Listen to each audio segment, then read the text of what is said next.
eh, analizamos esto, como lo hemos venido haciendo, es el mismo electro. Entonces, ya vimos frecuencia, normal, ritmo lo clasificamos como regular. Vimos los intervalos estaban normales. Vimos el eje cardíaco, también el eje estaba normal. Y vimos las morfologías, ¿verdad? De hecho, entonces vimos que la onda P es normal, tanto en 2 como la onda que es bifásica en 1. Ah, no, es esta, acá. Y habíamos dicho que no se daba por ver lo que yo llamaba aspectos relativos a la repolarización. ¿Okay? ¿Qué son los aspectos relativos a la repolarización? Algo que si nosotros seguimos el orden de la interpretación del electro, ya debimos haber hecho. Entonces,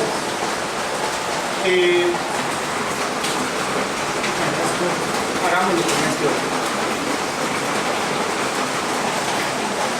Ok. En cuanto a los aspectos relativos a la repolarización, lo primero que vamos a repasar es la repolarización. Entonces, vamos a ver la onda Q. ¿Okay? Lo primero es la onda Q. Entonces, ustedes saben que la onda Q debería teóricamente medir menos de un tercio de lo que mide la onda R. O dicho de una manera más sencilla, la onda Q debería medir menos de un cuadrito pequeño también, es otra de las cosas que dice. Si está más grande de un cuadrito pequeño, se podría considerar profunda o alterada. Ok, nuevamente vamos a ver el complejo QRS. Ya dijimos que el complejo QRS debe durar menos de 100 días, eso es lo que dura esta película. Ahora, ustedes me dicen, vimos el intervalo y el segmento ST, ¿ok? Dentro de los aspectos relativos a la repolarización, vamos a ver el segmento ST.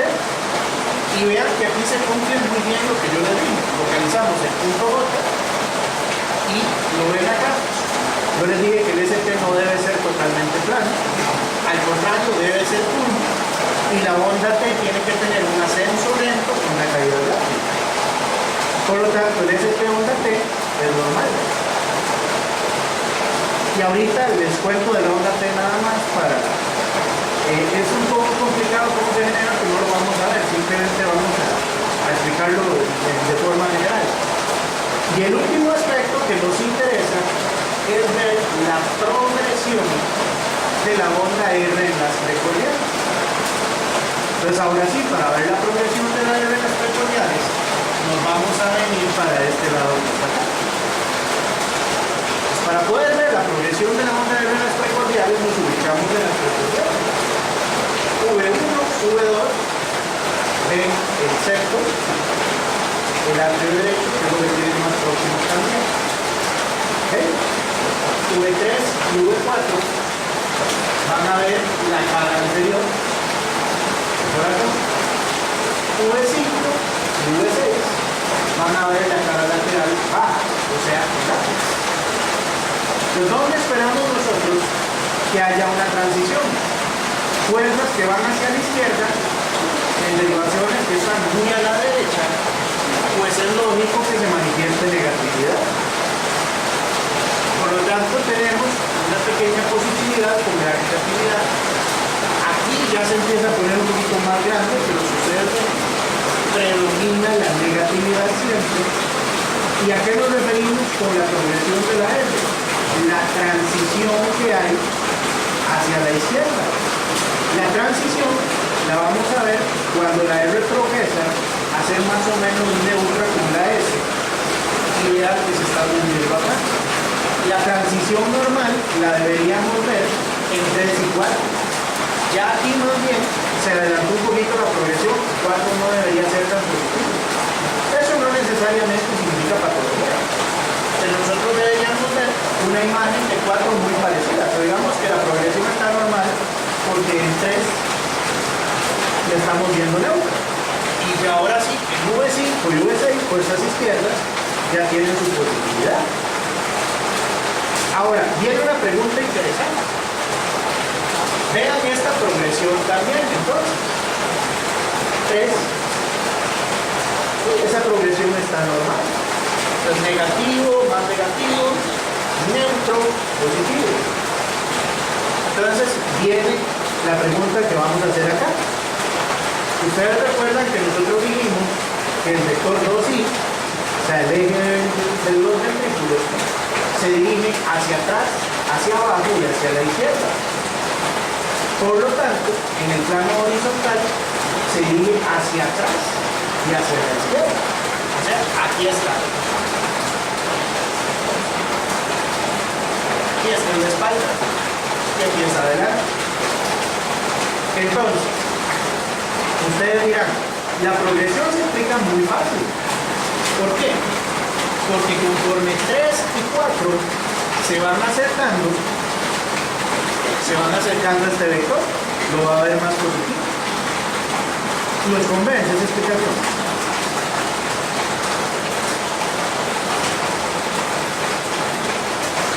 ¿Los convencería esa explicación?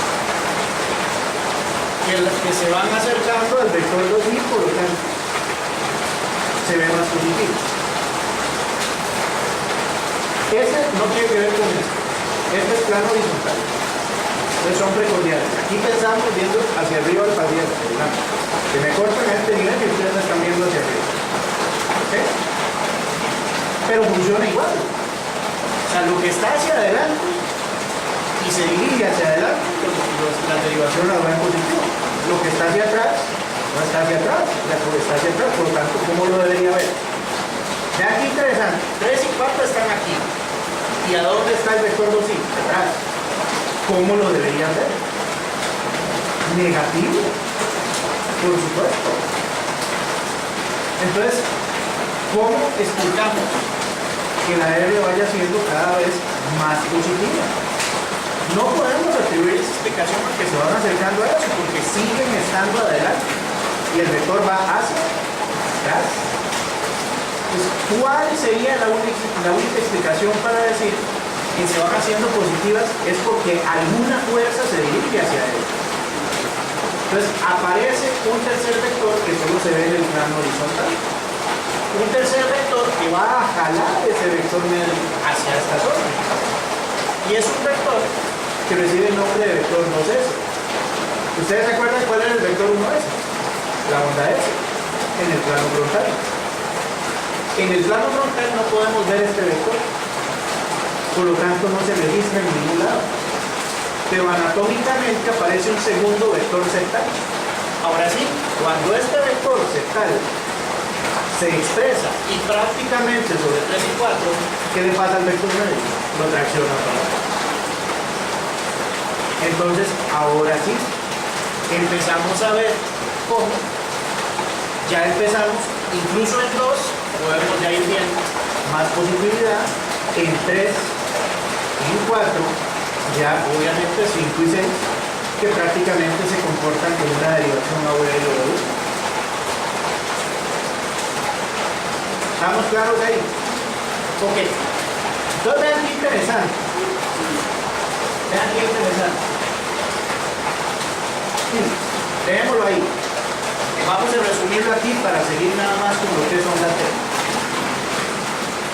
Se supone que cuando el ventrículo izquierdo crece, el corazón se va más hacia la izquierda y hacia atrás. Por lo tanto, ¿qué le pasa a la progresión? Se retrasa. Y la vamos a ver más bien V4, V5, y cuidado con V5, V6, dependiendo de qué tan hacia la izquierda y atrás esté el corazón. Cuando crece el corazón derecho, se supondría entonces que la progresión se adelanta. Entonces no la vamos a ver en 3 y 4, la vamos a ver en 2 y 3, o incluso desde 1. Ya podemos ver esta imagen neutra en 1. Entonces, a eso nos referimos con la progresión de la onda S. Sigamos pasando. ¿Alguna pregunta hasta aquí? ¿Va quedando claro? Nítido. ¿Qué dice? Ok. Entonces,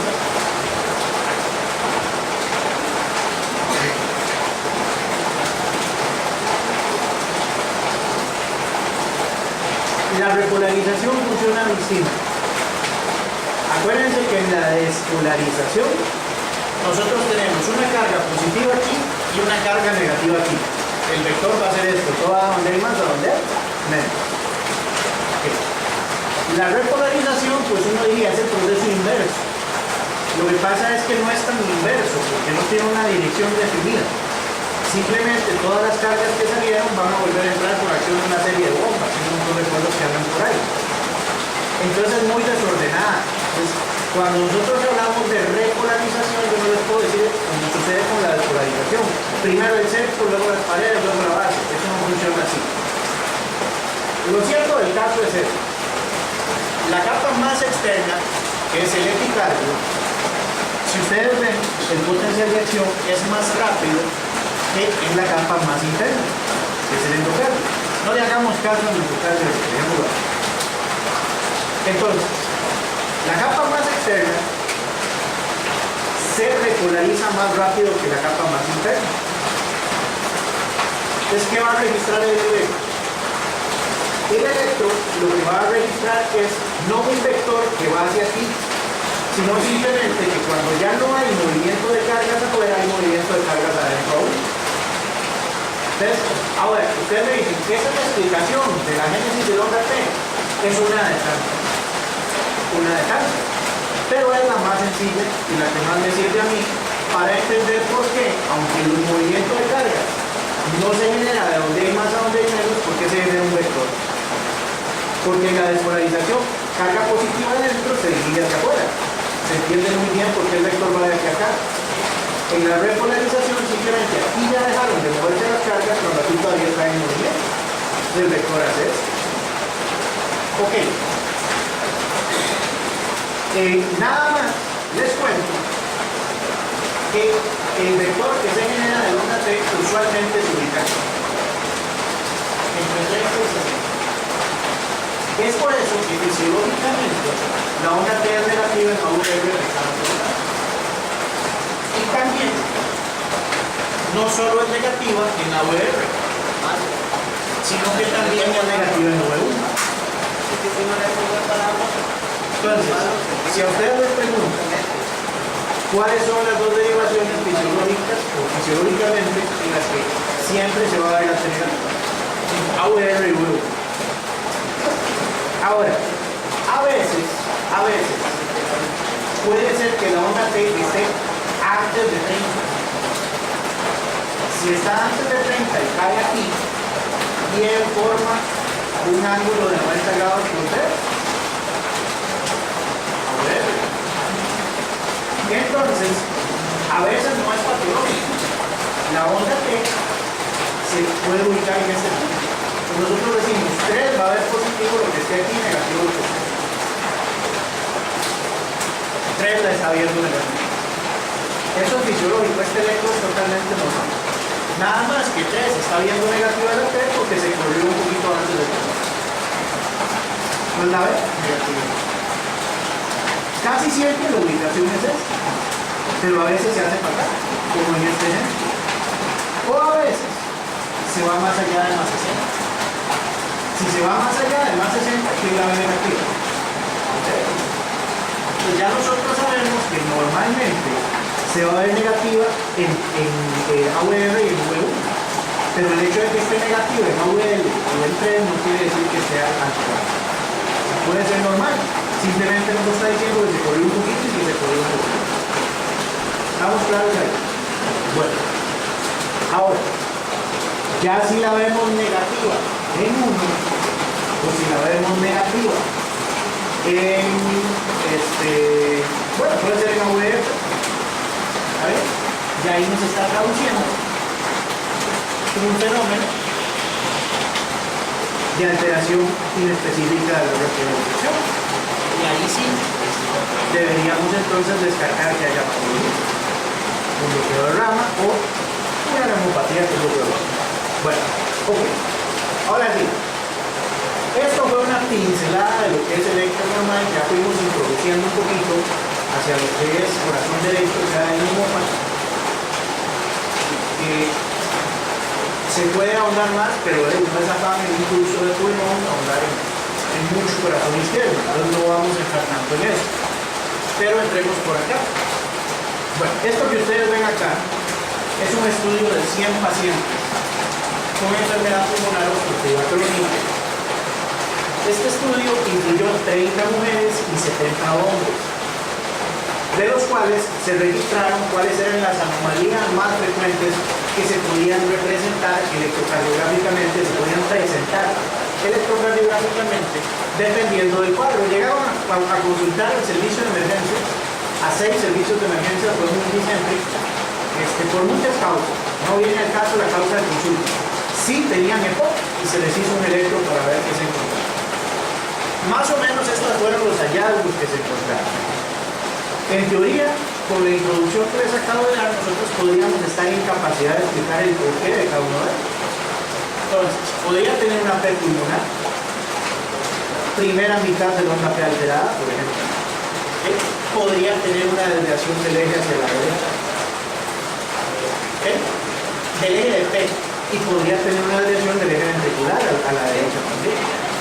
Podría tener cambios en la posición del corazón, podría tener una rotación del corazón a la derecha, por lo tanto un movimiento de la progresión de la R. Aquí está. Podríamos tener crecimiento de cámaras derechas, por lo tanto se expresa más la onda R que la S en derivaciones que ven caras izquierdas, ya vamos a hablar de esto también. Podrían tener también voltajes bajos, trastornos inespecíficos de la repolarización. Vean que hemos ido mencionando todo esto. Podrían tener heces profundas en derivaciones que ven caras izquierdas, bloqueos completos o bloqueos parciales de rama derecha. El patrón clásico S1, vean que aquí dice S1, S2 o S3, ¿vale? Si el vector 1 se dirige hacia abajo, adelante y derecha, principalmente derecha, si crece la derecha se va a sobreexpresar. Por lo tanto, eso sí, si el vector, 3 se dirige hacia arriba, hacia atrás, derecha y arriba, principalmente derecha, si se expresan las fuerzas derechas, la S se hace más profunda. ¿Okay? Entonces lo podemos explicar por eso. Hay un patroncillo que se llama patrón QS, que es simplemente cuando solo hay una onda S sin ningún otro vector. Se llama patrón QS. ¿Okay? Taquicardia sinusal o taquicardia supraventricular.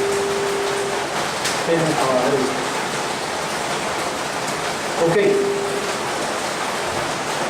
¿Por qué taquicardia supraventricular? Llámese alfa, llámese taquicardia atrial multifocal.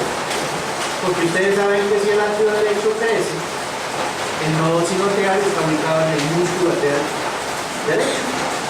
Por lo tanto, si se fibrosa o se enferma ese músculo, puede generar focos ectópicos de descarga, que son el ACPA y las multifocales, y puede enfermar el nodo sinusal. Y puede generar taquicardias supraventriculares también. Bueno, ok. Esto que nosotros vemos aquí es una placa de tórax normal. Vamos a concentrarnos primero en la silueta cardíaca. Si ustedes la ven, tenemos un índice cardiotorácico que es relativamente normal. La silueta cardíaca mide menos del 50% de la circunferencia torácica total, o del diámetro torácico total.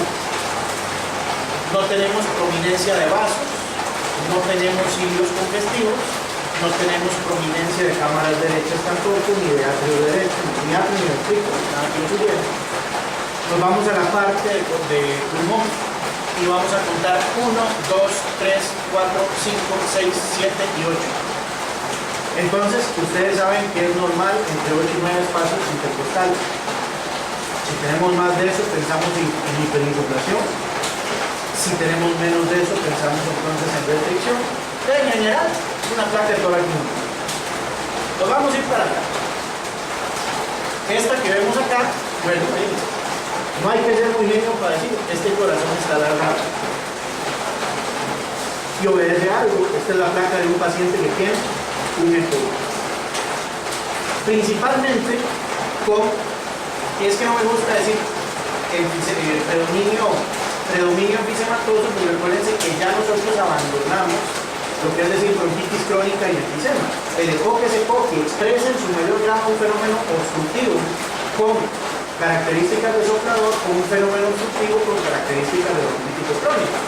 Puede haber destrucción de los espacios aéreos distales y todo. Entonces, digamos una placa con ECO, lo que llamaban antes enfisematoso. ¿Está bien? Entonces, nos llama la atención algo. Los diámetros superinferiores. Entonces vean, 1, 2, 3, 4, 5, 6, 7, 8, 9, 10. Hay hiperinflamación. Eso quiere decir que ese pulmón tiene atrape aéreo. Si el pulmón tiene atrape aéreo, ¿qué le pasa al diafragma? Se aplana. Entonces tenemos aplanamiento de los semidiafragmas. Además, ¿qué le va a pasar al corazón cuyo ilio está fijo al ilio del pulmón? Entonces, si suben las zonas donde van las arterias pulmonares, ¿qué le pasa al corazón? Lo jala. Ahí tenemos la silueta alargada. Ahora, no confundamos algo. Vean esto. Especialmente mujeres, que están las manos, pero también hombres jóvenes y delgados pueden tener una silueta cardíaca alargada. Bueno, si ustedes son finos para la vista, obviamente esta silueta cardíaca alargada es muy distinta a esta silueta cardíaca alargada. Aquí podemos apreciar cavidades. Aquí prácticamente cuesta mucho apreciar las cavidades que quedan metidas.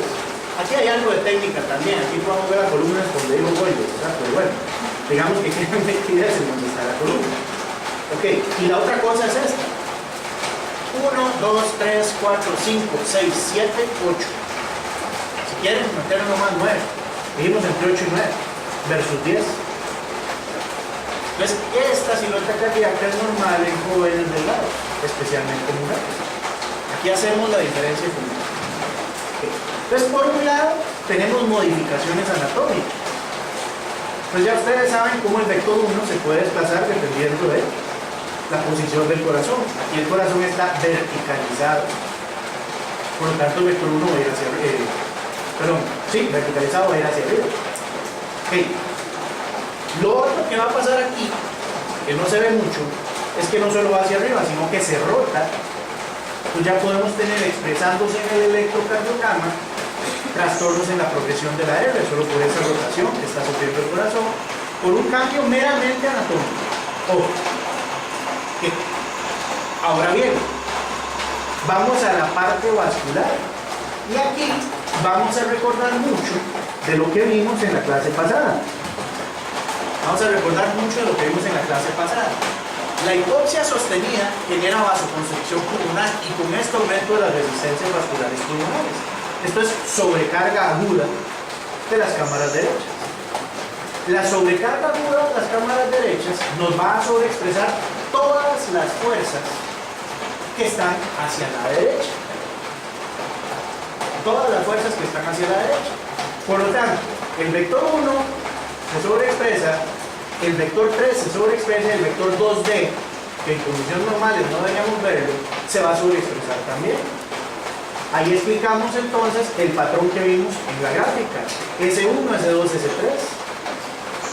Y explicamos también el porqué de las heces profundas en derivaciones izquierdas. Si el vector 2D se expresa, heces profundas. Si el vector 2D se aumenta en derivaciones que ven derechas, R's prominentes. Okay, eso en agudo. Y en crónico, ustedes saben que ya hay proliferación de la íntima, destrucción vascular, fibrosis perivascular. Esto va a generar entonces que haya una oclusión sostenida y se genera hipertensión arterial pulmonar sostenida. Y por ende se va a producir una sobrecarga sostenida de las cámaras cardíacas derechas que puede desembocar en falla cardíaca derecha como parte final a lo que nosotros le tememos, porque nos aumenta mucho el riesgo de arritmias y complicaciones por bajo gasto del paciente. Entonces, este crecimiento de cámaras, como ustedes recuerdan, puede ser concéntrico, puede ser excéntrico. Excéntrico usualmente va a sobrecarga de volumen, y aquí todos retomamos un concepto de la clase pasada. vamos a retomarlo porque, de paso, para tratar de entenderlo mejor. Entonces nosotros dijimos, el esfuerzo de la pared o la tensión de la pared es proporcional a la presión por el radio de la cavidad entre el grosor de la pared. Entonces, ¿qué le sucede a una cavidad que está con una sobrecarga de presión? Lo que busca el corazón es reducir su esfuerzo. No puede echar mano de la variable presión porque la variable presión está aumentada. No puede, eso es lo que está aumentado. Entonces tiene que echar mano de las otras dos. Entonces, para disminuir el esfuerzo, ¿qué le pasa al radio? Disminuye.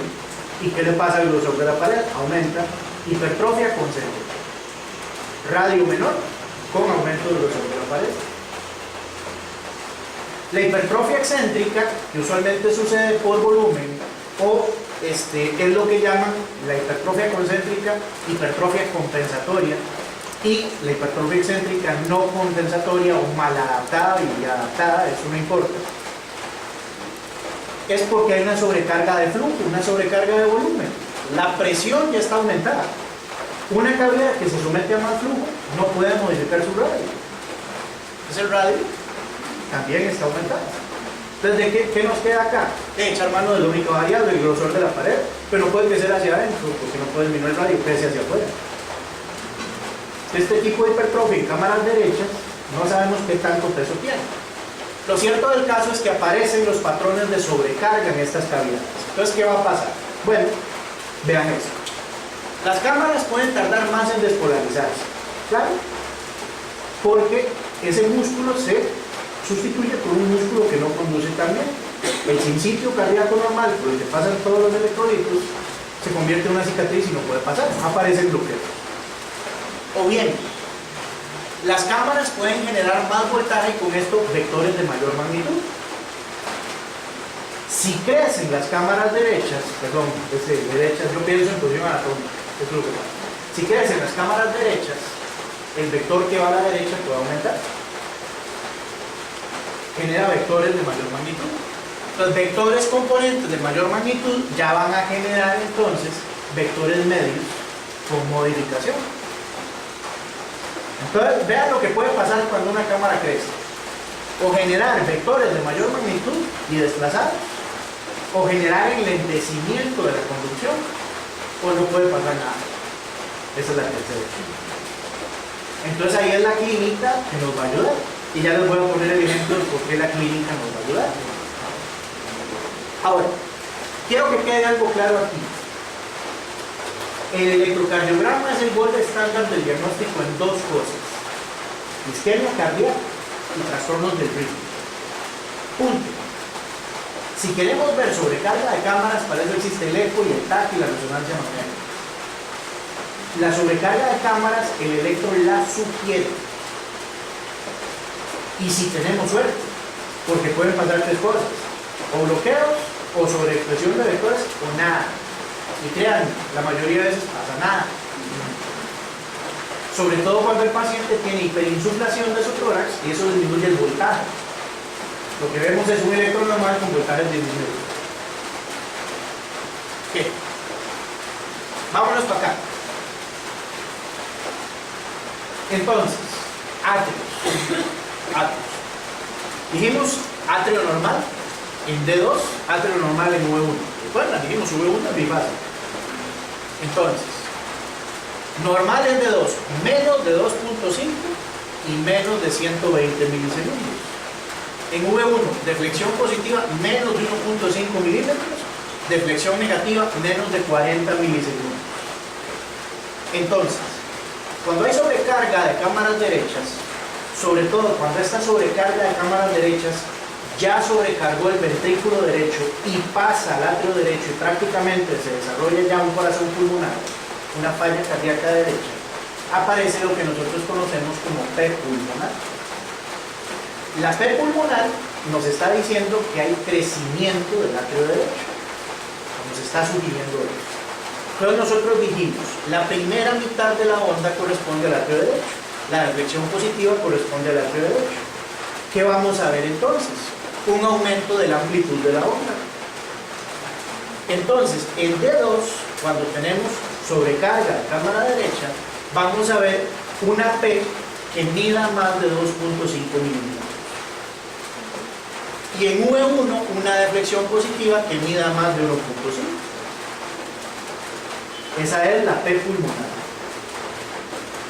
Como paréntesis, yo sé que no, pero es muy feo perder la parte izquierda, la verdad que sí, la diapositiva.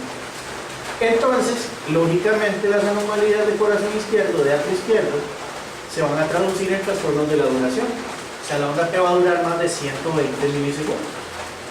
Entonces, en lo que es V2, o aparece una P que dura más de 120, muchas veces es una P bicúspide. Y esa P bicúspide nos recuerda a una M de mitral, la P mitral. O bien una duración de la deflexión negativa de más de 40 milisegundos. Bueno, pues vamos acá. ¿Qué nos puede generar entonces una P pulmonar? Bueno, lo primero y lo más obvio es una estenosis tricuspidia. Ese atrio tiene que cebar el ventrículo derecho contra una válvula tricúspide que está obstruida. Pero en realidad cualquier causa de sobrecarga de cámaras derechas, la estenosis pulmonar, crece el ventrículo derecho retrógradamente el atrio. La hipertensión pulmonar, crece entonces el ventrículo derecho, crece el atrio, la estenosis pulmonar, todo lo que ustedes quieran poner acá. Y yo sé que ya sale de lo pulmonar lo izquierdo. Una izquierda de larga data retrógradamente sobrecarga pulmón y corazón derecho. Incluso podríamos desarrollar la P pulmonar. ¿Ok? Aquí la tienen. Ay, nada, marqué disculpen. Era aquí, huevo. Es más, eso es muy feo. No me gusta. Vamos a ver de nuevo.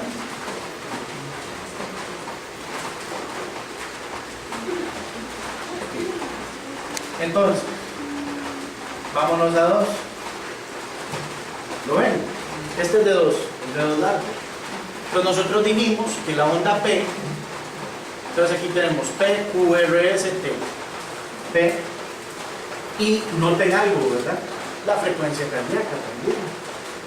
Entonces ya vamos a ir desglosando un poquito este electro. Hagamos esta parte más práctica, ya sé que el cansancio pesa.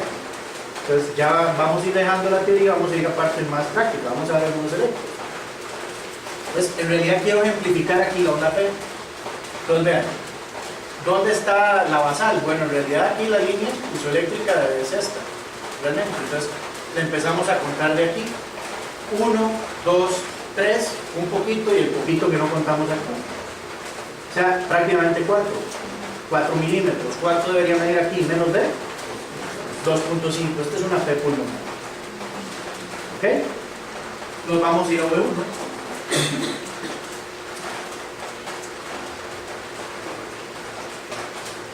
Nosotros dijimos la deflexión negativa y bueno, nos llama la atención aquí que en realidad la deflexión negativa es lo que está marcado. Esto debería ser corazón izquierdo, ¿verdad? Qué interesante. Uno esperaría ver una deflexión positiva. Bueno, muchas veces no se ve en V1, busquémosla en 2, a ver qué pasa. No, tampoco. ¿No? Pero ya les voy a decir a qué obedece eso. Ya les voy a decir a qué obedece eso. ¿Dónde dijimos que estaba el eje del T? ¿Eh? Más o menos 50. ¿Recuerdan? Dijimos el eje del T. Muy bien. Entonces,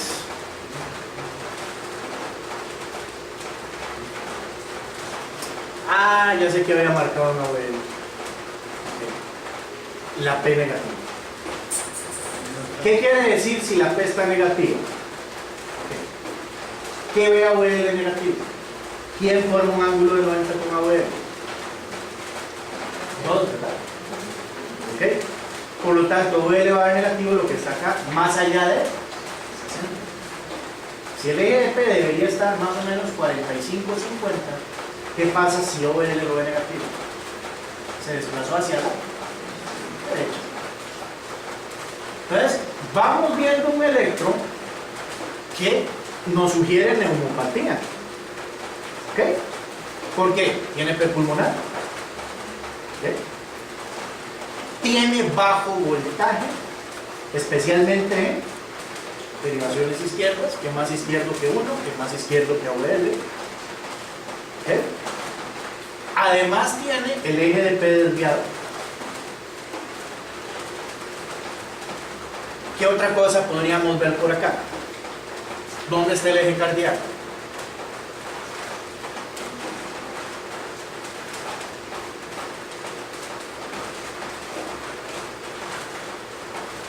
¿Dónde pondrían ustedes el eje cardíaco?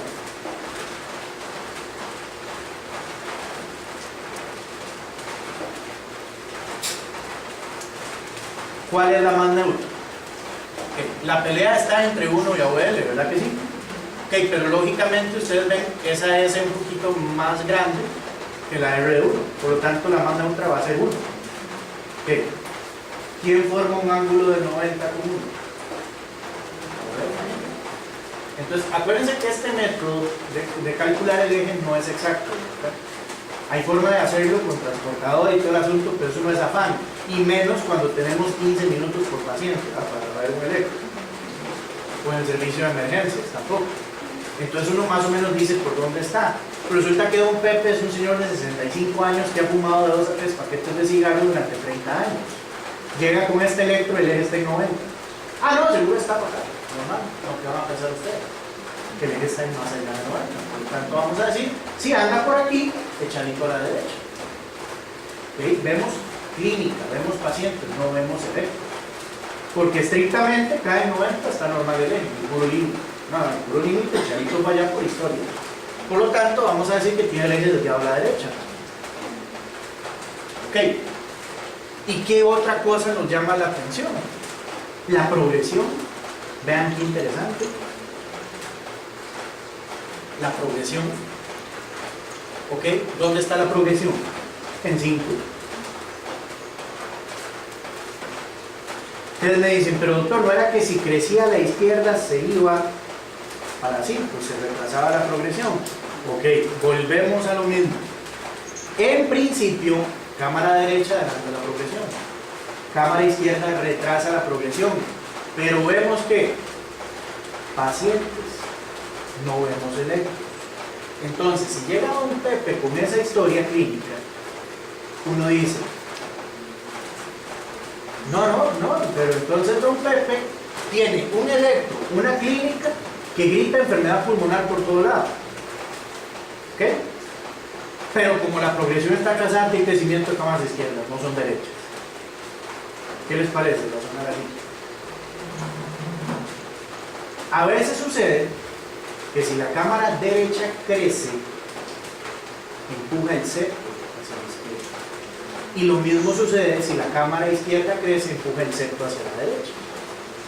Entonces, ¿qué nos va a decir si esa progresión es por el septo o por el crecimiento de la cámara? Una historia clínica. Si la historia de don Pepe es de hipertensión arterial de larga evolución o de una estenosis aórtica de años, ¿qué vamos a esperar en él? Crecimiento de cámaras izquierdas, ahí sí. No, pero la historia de don Pepe es de tabaquismo, de disnea, de tos, producción de esputo permanentemente, que con cara azul y gruesito, con falla cardíaca y derecha establecida, y encima de todo vemos un electro como esto. Cuando se retrasa una progresión es que se está empujando el septo. Sí, ok. Ahora, vamos para acá. Cuando vemos algo, ¿qué dijimos que iba a pasar cuando crecía la cámara? Se sobreexpresa el vector de la cámara que está hipertrofiada. Entonces vean qué interesante. Cuando nosotros tenemos crecimiento de cámaras derechas, se va a sobreexpresar el vector 2D. Entonces, esto explica por qué el vector medio se tracciona hacia la derecha, es la desviación del eje, y va a explicar los patrones de crecimiento de cámaras derechas. Bueno, hay varios de ellos. Uno de ellos, vean ustedes, estamos hablando de derivaciones izquierdas. Estas son, supongamos, derivaciones izquierdas, entonces van a predominar las R's prominentes. Es más o menos el mismo principio del bloqueo de rama. ¿Qué pasa cuando hay un bloqueo de rama? Si yo tengo un bloqueo de rama derecha, la gente tiende a pensar que como viene el nodo AB acá, viene el haz de X, su rama izquierda y su rama derecha. Si hay un bloqueo de rama derecha, la gente tiende a pensar que no pasa el impulso a la derecha. Eso es cierto, no pasa el impulso a la derecha, pero pasa a la izquierda, se despolariza a la izquierda y después el fenómeno de despolarización se devuelve a despolarizar la derecha. Por lo tanto, no solo se genera un vector de mayor magnitud, sino que se genera un vector que va hacia la derecha de mayor duración, porque tiene que recorrer más músculo cardíaco y encima de eso fibrosado y cicatricial. ¿Okay? Entonces, es la misma historia. Se aumentan las fuerzas que van hacia la derecha. ¿Cuál es la diferencia entre el bloqueo de rama y el crecimiento de cámaras derechas? La duración del QRS. Si hay bloqueo de rama derecha, el QRS va a durar más de ¿cuánto? ¿Cuánto dura el QRS normal? Menos de. Lo hemos dicho hoy como 3 veces. Menos de 110 milisegundos. Si hay bloqueo de rama, ¿cuánto va a durar? Más de 110 milisegundos. Si es parcial, entre 110 y 120. Si es completo, más de 120. Ok. Entonces, con la hipertrofia, en teoría, no debería durar más de 110. Vean qué interesante. Todo eso que ustedes ven ahí son criterios que se han planteado para hipertrofia de cámaras derechas. ¿Qué es lo que nos interesa acá más bien? Simplemente recordar, porque si nos ponemos a memorizar todo esto, nadie se va a memorizar, que la hipertrofia de cámaras derechas va a aumentar las fuerzas que van hacia la derecha. Por lo tanto, ya lo de la progresión lo explicamos. Por lo tanto, en las derivaciones que ven caras izquierdas, como V6, voy a tener prominencia de la R más que S. En este caso, la transición está atrasada. Ok, ya les voy a poner uno de estos. Entonces, el principio es esto: R más que S en derivaciones que ven caras izquierdas, o S más que R en derivaciones que ven caras derechas. Este no es el mejor ejemplo para eso. Ya les busco R más que S en izquierda. Y tiene mucho sentido. ¿Por qué? Perdón, al revés. R más que S en derechas, S más que R en izquierdas. Y tiene mucho sentido. ¿Por qué? Porque la R en derivaciones derechas, ¿cómo va a ser? Positiva. Entonces uno espera una R chiquitita con una gran profundidad que corresponde al vector 2i normal, al ventrículo izquierdo. Pero si se sobreexpresa el derecho, más bien voy a ver una R muy alta con una S. ¿Estamos? Eso, cámaras derechas. Si es izquierda, es izquierda. ¿Estamos? Voy a ver S muy profundas, S más que R en cámaras izquierdas. O bien hay quienes han dicho que una onda R de más de 7 milímetros en cámaras derechas también ya nos hace el diagnóstico de crecimiento de cámaras derechas. Bueno, veamos este otro electro. Veamos este otro electro que está acá. Entonces, conforme a lo que hemos visto, ¿qué podrían decir ustedes que es lo primero que les llama la atención que podría encajar con una enfermedad pulmonar establecida?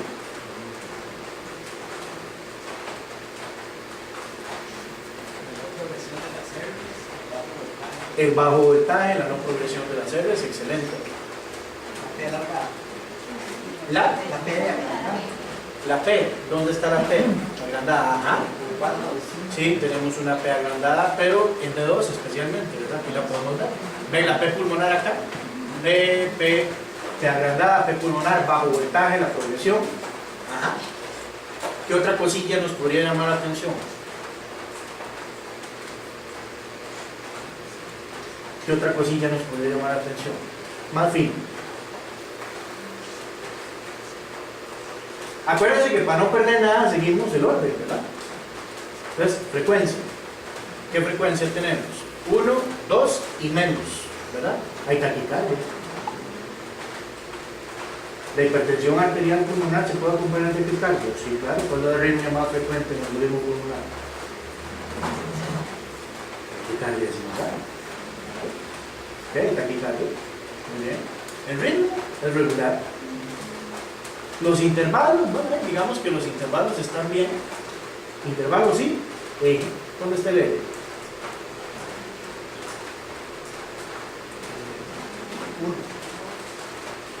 Uno, seguro. No, uno es la más neutra. Uno es la más neutra, pero igual volvemos a lo mismo, no avanza. Entonces probablemente esté un poquito hacia la derecha.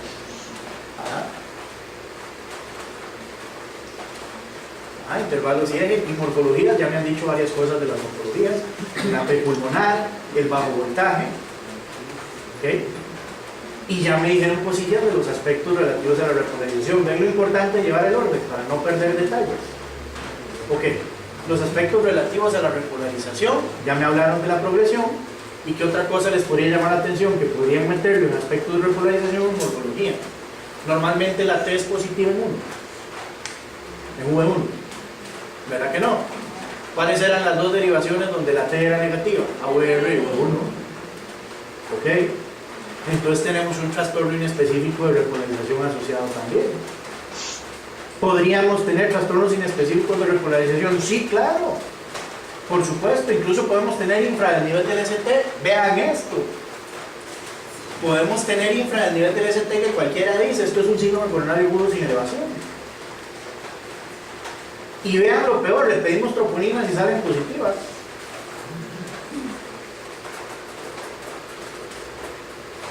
Tal vez no salgan tan altas como un síndrome coronario agudo.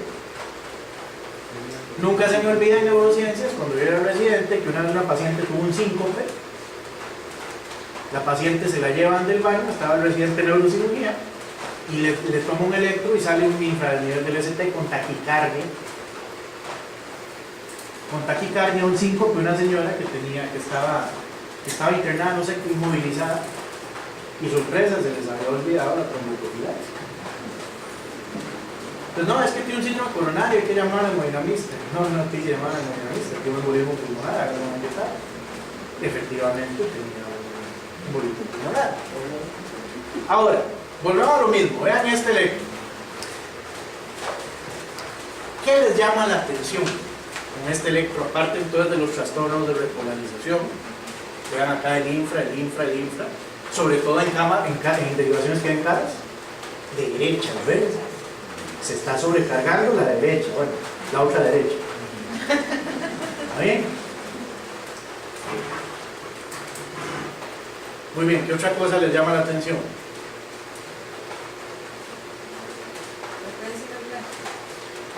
Sí, muy bien, tiene una frecuencia irregular, excelente. Ajá. Un ritmo irregular, en realidad. Y de frecuencia tiene una taquicardia. Frecuencia, taquicardia. Ritmo irregular. ¿Ok?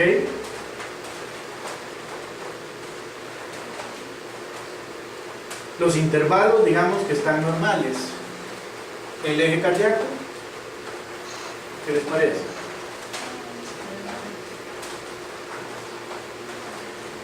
El eje, ¿qué les parece?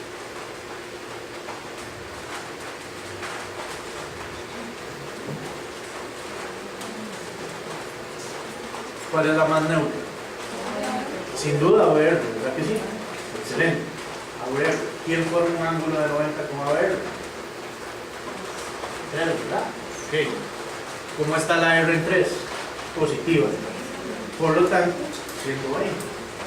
¿Está a la derecha? Está a la derecha. ¿Qué? Entonces, intervalos y eje. Ya vimos, intervalos tal vez normales, eje desde a la derecha. Ahora vamos con morfologías. P pulmonar. En D2, ok. P pulmonar. ¿Qué les llama la atención de esa taquicardia y esas P's?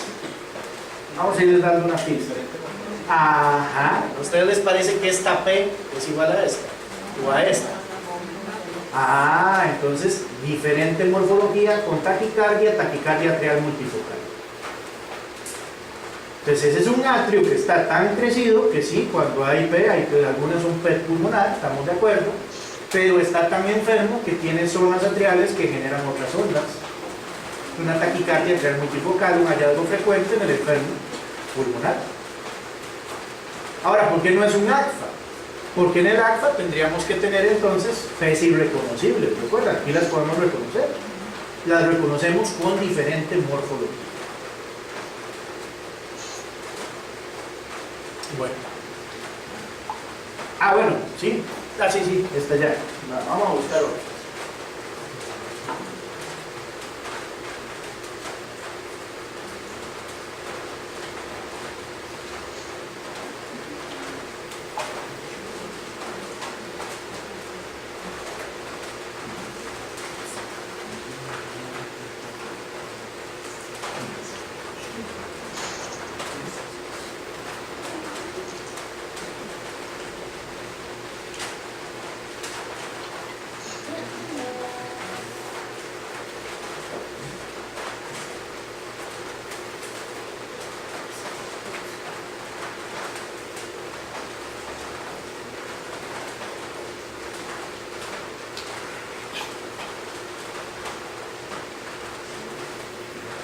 R más que S, número 1.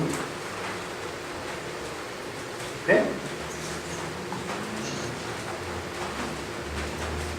S más que R, 9, 6. Crecimiento de cámaras, derecha. ¿Ok?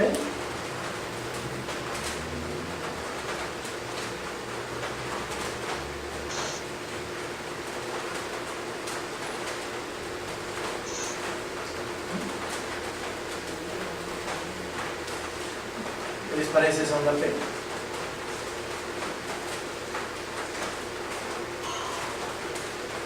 Digamos que este es mi eléctrico. 1, 2, 3. ¿Qué pulmonar? ¿Qué pulmonar?